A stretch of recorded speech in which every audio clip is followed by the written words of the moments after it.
I'm getting sick and tired of climate change zealots who try and shame and bully people into their blind rush toward renewables with no capacity to sensibly debate whether any of this is going to make one tiny bit of difference to the climate as we destroy Australia's natural advantage with coal, gas, uranium assets.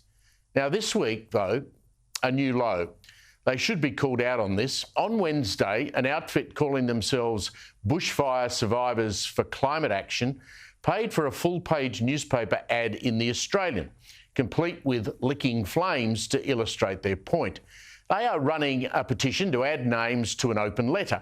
But what made this dark, scary open letter an appalling disgrace was that the organisers crudely and cruelly chose the date of February 7 to make their climate change plea. February 7 is the year, the 15th anniversary this year, of the Black Saturday bushfires in Victoria. Now, as this begging letter shamefully points out, 173 people died that day in the bush north of Melbourne. It was a tragic, sad death toll not seen since the Ash Wednesday fires across South Australia and Victoria. 2,000 homes and hundreds of businesses were destroyed, towns and communities never the same again.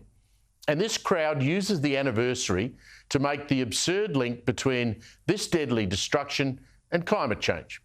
Now, the letter says, quote, "That was the day we first came face to face with the shocking impacts of our changing climate." OK, so a couple of things here. Black Saturday and the deaths and destruction saw the Victorian government set up a Royal Commission. This Royal Commission inquiry found, after months of sitting, that most of the deadly fires were caused by, listen to this, arson and collapsed power lines and lightning strikes. The inquiry found that fallen power lines at 11:47 a.m. in Kilmore East spread to a local pine plantation, and at 1:58 that fire jumped the Hume Highway and burnt all the way to King Lake. Shame on these people, shame on them. Now, I arrived at the distressing scene on the Sunday after Black Saturday, the next day, working on radio to cover this disaster. Police escorted me, they shouldn't have, but they did, through roadblocks deep inside the deadly carnage. And what I saw was heartbreaking.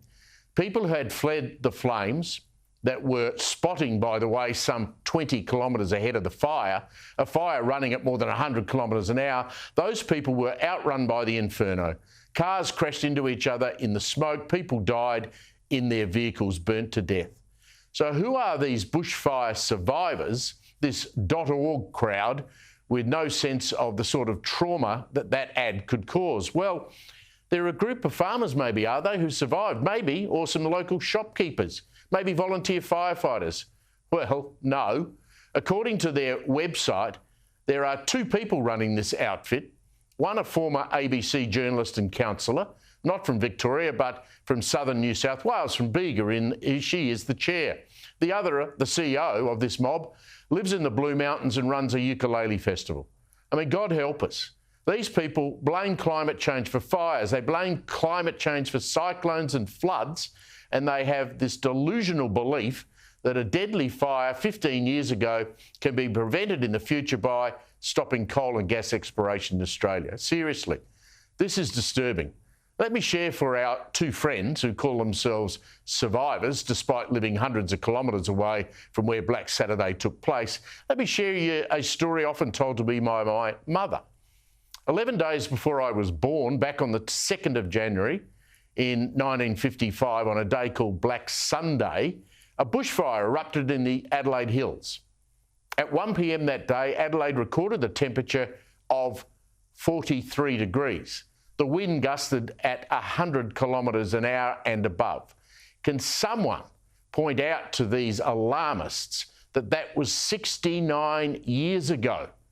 Your open letter is a pathetic insult to everybody who died on that day 15 years ago, and you should be ashamed of yourselves.